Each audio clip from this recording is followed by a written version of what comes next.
Hello guys, good afternoon. Another day, another vlog.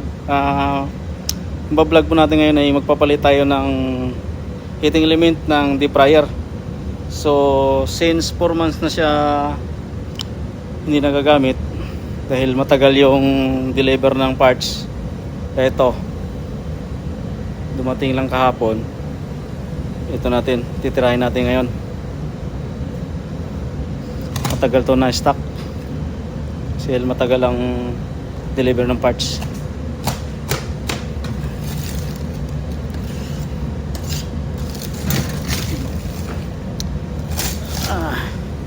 I-maximize ko na lang yung video kasi maliit lang na minutes ang kailangan ng sa video, hindi na kukuha lahat ng minutes.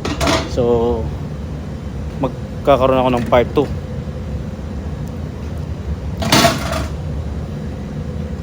Sira natin. Ayan guys, oh. Sira na siya. Bali, papalitan natin yan lahat. Palit natin yung buo yan. Buong seat yan. Then, palit rin tayo ng thermostat. Yan. Para isaan na lang. Sa kagandahan nito, itong set ko na in order, mayroon na siyang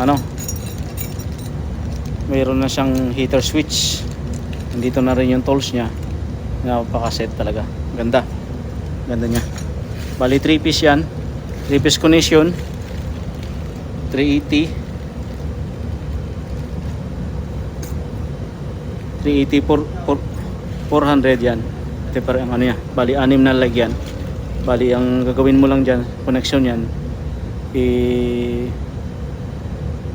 yung tatlo na to, line 1, line 2, line 3. Then ang isang tatlo, ipagsama mo lang yan. Yan, wala siyang neutral. So, kaya pag gusto mo naman, kaya naman itong 220. Kung gawin mo sa 220, pag 220 ang ano niya, maging 3 piece 220, bali neutral lang ilalagay mo rito. Pero ito, 3 piece 400 volts. Ang gawin mo lang, pagsama mo lang to, tapos ito line 1, line 2, line 3. Yun lang guys. Ito na. Lapit na. Tanggal lahat para malinis ang area. Mahirap, napakasikip. Tanggal natin lahat. Yan. Yan. Then ito yung sa temperature. Yan. Yung kontaktor natin gumana ng isa. Ito naman sa temperature. Sa temperature natin, ayan, ilaw na siya, umano na rin siya. Bali 13 ampere siya guys, 13 ampere. Tingnan natin hanggang sa mag cut off.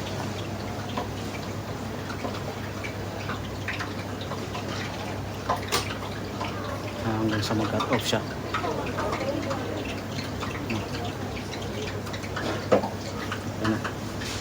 Goods na. Bali yung heater is 230 volts, 4000 watts. Ang amperahe niya is 17. Ang nakalagay dito is ang amperahe niya is kita nyo ba, 18 ampere electric. Pero ang lang nito is 380 to 400 volts AC. Yan nakalagay dyan. Bali 17. Tama lang. Hintayin natin na mag cut off hanggat sa kaya pa ng minutes.